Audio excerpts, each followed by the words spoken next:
പാട്ട് പാടി മഴ പെയ്യിപ്പിക്കുന്നവര് ഒന്ന് പറഞ്ഞു തരുമോ ഈ സാധനം നിർത്താനുള്ള സ്വിച്ച് എവിടെയാണെന്ന്? ഇത്രയും വലിയ മഴയത്തും വീട്ടിൽ കിടക്കാൻ വയ്യാതെ ഈ ലിപ്സ്റ്റിക് വരച്ചോണ്ട് എങ്ങോട്ടാണെന്ന് വെച്ചാൽ ഒരു കൊറിയർ അയക്കാനുണ്ട്. കൊറിയർ അയക്കാൻ കെട്ടിപ്പോയി വെച്ചിരിക്കുന്ന സാധനം തുറന്ന് കാണിച്ചു കൊടുക്കാത്തുണ്ട്. ചെയ്തോട്ട് എന്റെ അടുത്തൊരു ഒറ്റ കയറ്. എന്നിട്ട് ഒന്നും അറിയാതെ കണക്ക് തിരിഞ്ഞങ്ങോട്ട് ഇരുന്നാൽ മതിയല്ല. പാപം മഴ കൃത്യമായിട്ട് ഞാൻ പോവാൻ ഇറങ്ങിയപ്പോ തന്നെ തോർന്നു തന്നിട്ടുണ്ടേ.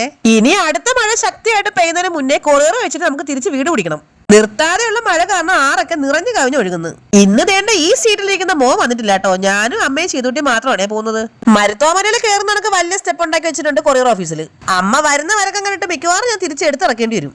വേണ്ട ഇതുപോലുള്ള വെള്ളക്കെട്ടുകളിലേക്കാണ് അമീബയാ വാൽമാക്കറിയാ എന്തൊക്കെ ഉണ്ടല്ലോ അതൊക്കെ വളരുന്നത്. തിരിച്ചു പോകാൻ നേരത്തെ അമ്മയ്ക്കൊരു ആഗ്രഹം ഷാർജ വേണമെന്ന്. ഞാൻ അപ്പൊ തന്നെ പറഞ്ഞു പറ്റൂലാന്ന്. അതിന് പിണങ്ങിക്കണേണ്.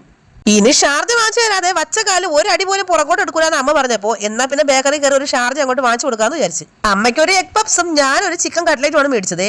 പേര് ചിക്കൻ കട്ട്ലേറ്റ് എന്നാണെങ്കിലും എനിക്ക് അതിനകത്തുനിന്ന് ചിക്കൻ പോയിട്ട് ചിക്കൻ്റെ ഒരു പൂട പോലും കിട്ടിയില്ല.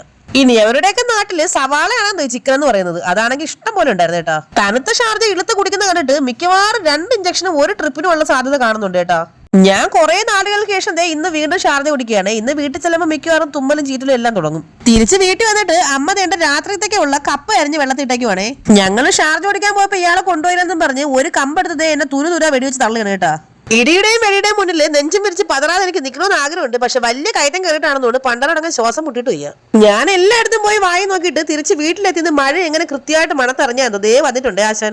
വൈകുന്നേരം ആയപ്പോ വെറുതെ ഒന്ന് ഭക്തിമാർഗം സ്വീകരിക്കാന്ന് വിചാരിച്ച് അമ്പലത്തിൽ പോകാൻ പോവുകയാണേ. അപ്പൊ നമ്മുടെ ചാനൽ എല്ലാവരും സബ്സ്ക്രൈബ് ചെയ്ത് സഹായിക്കണേ. കൂടെ ആ ബെല്ലൈക്കണും കൂടെ ഒന്ന് ഓണാക്കണേ. ടാറ്റാ.